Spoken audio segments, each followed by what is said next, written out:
Summer holidays రాగానే పేరెంట్స్‌కి ఒక టెన్షన్ స్టార్ట్ అయిపోతుంది. పిల్లల్ని ఎలా మేనేజ్ చేయాలి అని. చాలామంది ఏం చేస్తారంటే full day time table prepare చేస్తారు. మార్నింగ్ నుండి నైట్ వరకు. బట్ అది ఒక 2 డేస్‌లో కొలాప్స్ అయిపోతుంది. లేదా అసలు రొటీన్ ఏమీ లేకుండా పిల్లలు రోజంతా అమ్మ ఏం చేయాలి? అమ్మ ఏం చేయాలి? అని అడుగుతూ ఉంటారు. అండ్ మనకి చిరాకొస్తుంది. సో, ప్రాబ్లమ్ రొటీన్‌లో లేదు. టూ మచ్ ఎక్స్‌పెక్టేషన్స్‌లో ఉంది. సమ్మర్ హాలిడేస్ అంటే రిలాక్స్డ్‌గా ఉండాలి. కానీ కొంచెం స్ట్రక్చర్ కూడా ఉండాలి. సో, నేను చెప్పే ఈ సింపుల్ 5 స్టెప్ చెక్ లిస్ట్ పెట్టుకోండి. ఫస్ట్ బేసిక్ రొటీన్ అంటే ఫ్రెష్ అప్ అవ్వడం, ఫుడ్ తినడం లాంటివి. నంబర్ 2 లెర్నింగ్ టైమ్ జస్ట్ అదొక 20-30 మినిట్స్ చాలు. థర్డ్ ఫిజికల్ ప్లే బాడీ కొంచెం మూవ్ అయ్యేటట్టు అవుట్‌డోర్ కానీ, ఇండోర్ కానీ.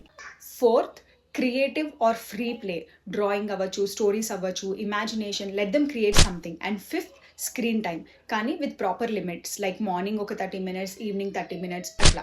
కానీ ఒక ఇంపార్టెంట్ రూల్ ఏంటంటే ముందు ఈ 4 థింగ్స్‌లో అట్‌లీస్ట్ 3 థింగ్స్ అయిన తర్వాత మాత్రమే స్క్రీన్ టైమ్ ఇవ్వండి. ఇది స్ట్రిక్ట్ స్కెడ్యూల్ కాదు. ఒక యాంకర్ మాత్రమే. మీ పిల్లల ఏజ్‌కి, మీ నీడ్స్‌కి తగ్గట్టుగా చిన్న చిన్న ట్వీక్స్ కూడా చేసుకోవచ్చు.